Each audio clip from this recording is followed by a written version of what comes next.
the glory comes. I came to North Carolina having worked in Mississippi and Alabama, where this kind of voter suppression was taking place, thinking that North Carolina was a much more progressive state.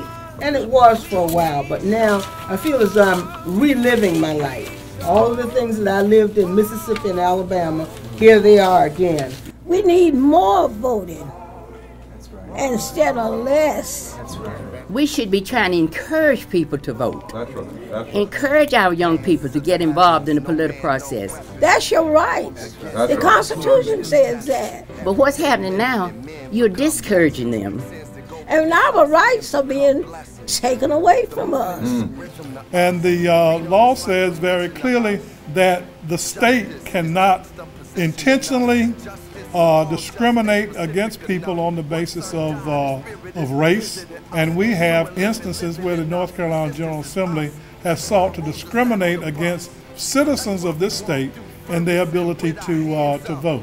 We went into that courtroom and we were borne up on the wind of the energy and the faith of this movement.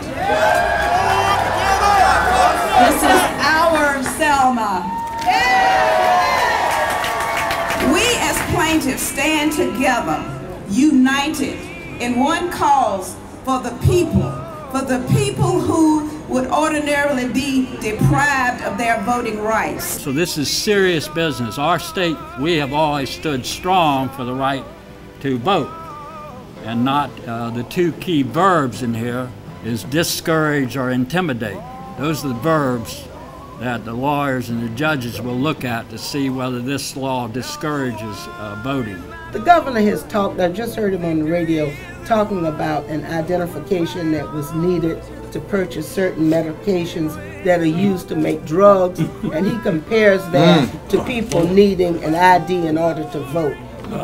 If he doesn't see the difference between those, then North Carolina is really in serious trouble. There have been a total of 4 lawsuits filed against the redistricting plans, 2 in state court and 2 in federal court. In the federal case, what the court ruled yesterday was that congressional districts 1 and 12 were racial gerrymanders, that they violated the equal protection rights of voters in North Carolina by excessively using race. The majority opinion said, written by Judge Gregory, he said that while the principal architect of these redistricting plans had discretion conceivably to increase the black voting age population to as high as he wanted, he had no discretion to go below 50% plus 1 person black voting age population based on the instructions he received from the legislators. And the court says, quote, "This is the very definition of a racial quota."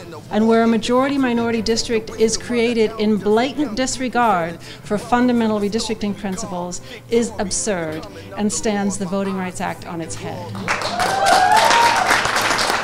In terms of context, it was this coalition here, HK-on-J, that was responsible for enacting all of these laws. When you talk about early voting, this coalition did that. When you talk about same-day registration, this coalition did that. When you talk about straight ticket voting, this coalition pushed for and won those victories. And when people began to respond, this General Assembly, not liking what the results were, decided that they would undermine and destroy all of the progressive legislation that had been passed. And we should not stand idle. And we are tired, we've been bondage long enough, and we are coming out. We are not going to have it. We're going to fight, fight, fight. Thank you.